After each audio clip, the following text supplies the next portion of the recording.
오늘은 히브리서 4장 1절에서 13절 말씀으로 하나님의 안식에 들어간 자에 대해서 말씀 묵상하겠습니다.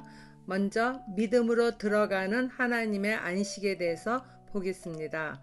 그러므로 우리는 두려워할지니 그의 안식에 들어갈 약속이 남아 있을지라도 너희 중에는 혹 이르지 못할 자가 있을까 함이라. 그들과 같이 우리도 복음 전함을 받은 자이나 들은 바 그 말씀이 그들에게 유익하지 못한 것은 듣는 자가 믿음과 결부시키지 아니함이라. 이미 믿는 우리들은 저 안식에 들어가는도다. 그가 말씀하신 바와 같으니 내가 노하여 맹세한 바와 같이 그들이 내 안식에 들어오지 못하리라 하셨다 하였으나 세상을 창조할 때부터 그 일이 이루어졌느니라. 제7일에 관하여는 어딘가에 이렇게 일렀으되 하나님은 제7일에 그의 모든 일을 쉬셨다 하였으며 또다시 거기에 그들이 내 안식에 들어오지 못하리라 하였으니, 일반적으로 그의 안식이라 함은 택한 백성들을 위해 예비하신 영원한 하늘나라에서의 안식을 의미합니다. 그러나 종말론적인 하늘나라의 안식 외에도 믿음으로 말미암아 하나님의 통치 아래서 그분의 뜻을 따라 순종하며 살아가는 것도 하나님의 안식 가운데서 살아가는 것입니다. 하지만 오늘 본문에서의 안식은 시편 95편에 내가 노하여 맹세하기를 그들은 내 안식에 들어오지 못하리라 하였도다 말씀과 같습니다. 이 말씀은 출애굽 세대에 주어진 안식의 개념은 약속하신 가나안 땅에 들어가는 것이었으나 하나님의 말씀을 듣고도 믿음으로 행하지 않으며 먹을 것도 없고 마실 물도 없다며 차라리 광야에서 죽는 것이 나을 뻔했다고 원망과 불평을 쏟아내는 출애굽 1세대는 하나님의 안식에 들어갈 수 없었잖아요. 히브리서 저자는 수신자인 유대인들에게 하나님의 안식이 약속되어 있더라도 출애굽 1세대처럼 그 약속을 상실한 사람이 있음을 상기시켜 줍니다. 그러나 하나님의 안식은 창세 이후로 지금까지 지속되고 있으며 하나님을 거역하지 않고 순종하는 자들은 누구나 하나님이 즐기시는 안식에 들어갈 수 있습니다.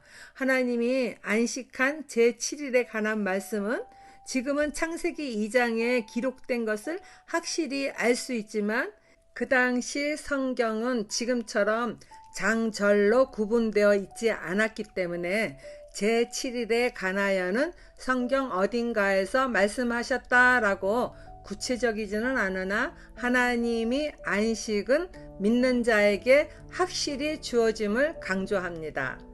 히브리서 저자가 말하고자 하는 것은 하나님의 안식이 창세부터 지금까지 지속되고 있다는 것을 기독교인이 된 유대인들에게 강조하는 것입니다.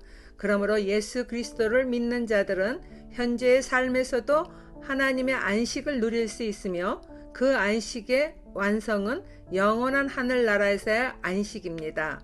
즉 바쁜 현대 생활에서도 그리스도를 믿는 우리는 하나님과 동행하는 안식을 즐길 수 있으나 만일 하나님께 불순종하고 거역하는 경우에는 그 안식에 출애굽 1세대처럼 들어가지 못할 것입니다.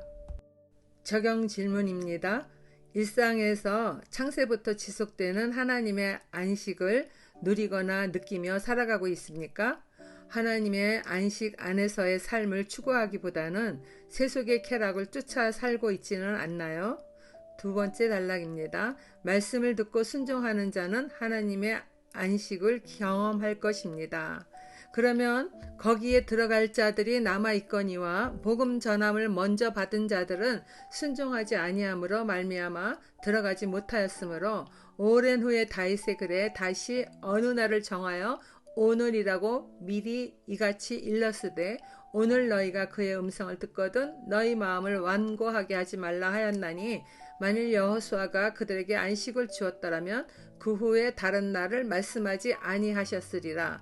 그런즉 안식할 때가 하나님의 백성에게 남아있도다. 이미 그의 안식에 들어간 자는 하나님이 자기의 일을 쉬심과 같이 그도 자기의 일을 쉬느니라. 이 글을 쓸 당시의 상황은 기독교인이 된 유대인들에게 동족인 유대교인들과 노마의 핍박과 박해가 있던 시절이기에 저자는 1장서부터는 예수 그리스도는 천사들과도 비교할 수 없는 우월한 존재이며 모세와도 견줄 수 없는 창조주이심을 말하므로 기독교인들에게 흔들리지 않는 믿음의 확신을 주고자 기록한 것입니다. 그리고 핍박과 환난을 당하는 고난 가운데 있더라도 믿는 기독교인에게는 하나님의 안식이 있으므로 소망을 가지라 하는 것입니다. 복음을 먼저 받은 자들이라 하면 불순종한 출애굽 1세대를 말합니다. 그들처럼 순종하지 않으므로 하나님의 안식에 들어가지 못하는 경우가 생기지 않게 하기 위하여 하나님의 안식은 고난 속에서도 믿음을 지키면 그분이 주시는 하늘의 평안과 안식을 누리며 종말에는 하나님의 안식이 완성될 것을 말합니다. 광야 시대에서 오랜 후에 다윗 왕도 하나님의 안식에 들어가는 삶을 위하여 오늘 너희가 하나님의 음성을 듣거든 너희 마음을 완고하게 하지 말라고 시편 95편에서 그의 음성을 듣거든 너희 마음을 완악하게 하지 말라고 말씀하였습니다. 그리고 8절에서 여호수아는 이스라엘 백성에게 가나안에 들어가는 안식의 경험은 하게 했으나 그것은 하나님의 안식의 상징일 뿐 완전한 안식이 아니었습니다. 여호수아 이름은 예수와 동일한 이름입니다. 그러므로 진정한 안식은 구약의 여호수아로 말미암지 않고 구세주로 오신 예수님이 완전한 안식으로 인도해 주신다는 뜻입니다.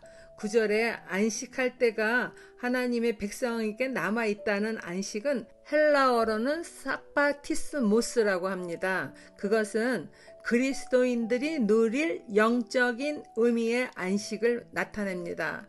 마치 예수님이 말씀하신 것 같죠. 마태복음 11장 28절에서 30절 말씀입니다. 수고하고 무거운 짐진 자들아 다 내게로 오라. 내가 너희를 쉬게 하리라. 나는 마음이 온유하고 겸손하니 나의 멍에를 메고 내게 배우라. 그리하면 너의 마음이 쉼을 얻으리니 이는 내 멍에는 쉽고 내 짐은 가벼움이라 하시니라.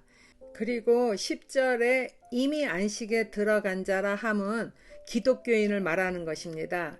믿는 이들이 이미 하나님의 안식에 들어가 있으므로 하나님의 평안을 그도 누릴 수 있습니다. 그러나 그 안식은 아직 완성된 안식은 아닙니다. 히브리서 저자는 완성된 안식은 아니더라도 위기의 상황이 벌어지더라도 하나님의 보호 아래 안식할 수 있음을 말합니다. 적용 질문입니다. 나는 안식하고자 세상 성공에 순종합니까? 말씀이신 예수님께 순종합니까? 하나님의 말씀에 순종하고자 내가 쉬어야 할 나의 일은 무엇입니까? 마지막 단락입니다. 안식에 들어가게 하는 하나님의 말씀은 살아있습니다. 그러므로 우리가 저 안식에 들어가기를 힘쓸지니 이는 누구든지 저 순종하지 아니하는 본에 빠지지 않게 하려 함이라. 하나님의 말씀은 살아있고 활력이 있어 좌우의 날선 어떤 검보다도 예리하여 혼과 영감이 관절과 골수를 찔러 쪼개기까지 하며 또 마음의 생각과 뜻을 판단하나니 지으신 것이 하나도 그 앞에 나타나지 않음이 없고 우리의 결산을 받으실 이의 눈앞에 만물이 벌거벗은 것 같이 드러나느니라. 저자는 출애굽 1세대가 하나님의 말씀에 순종하지 않은 것을 본받지 말고 순종하는 삶으로 하나님의 안식에 들어가기를 힘쓰라고 계속해서 말합니다. 하나님의 말씀은 실제로 존재하는 인격처럼 살아있으며 활력, 즉 말씀대로 이루어지는 역동성으로 이루어지지 않는 것이 하나도 없다는 것이에요. 또한 그 말씀은 우리의 혼과 영과 관절과 골수를 쪼개기까지 하며 마음의 생각과 뜻을 꿰뚫어 들춰내는 능력의 말씀입니다. 우리보다 우리를 더 잘 아시는 하나님이시기에 그분의 말씀은 우리의 마음속 깊은 곳까지 통찰하십니다. 세상의 모든 창조물은 하나님의 시야에서 벗어날 수 없으며 마지막 날에 그 어느 것 하나도 은폐될 수 없으며 모든 것이 하나님 앞에 드러날 것입니다. 그러므로 히브리 기자는 계속해서 현재나 미래의 영원한 안식에 들어갈 수 있도록 살아있는 하나님의 말씀에 순종하라는 마음을 우리에게 전하는 것입니다. 적용 질문입니다. 나의 큐티는 성경 지식을 쌓고 남을 정죄하는 큐티입니까? 내 죄를 보는 큐티입니까? 말씀으로 찔러 쪼개물 당해 아파하게 된 내 죄는 무엇이며 힘써 적용함으로 그 죄에서 돌이키고 있습니까? 기도하겠습니다.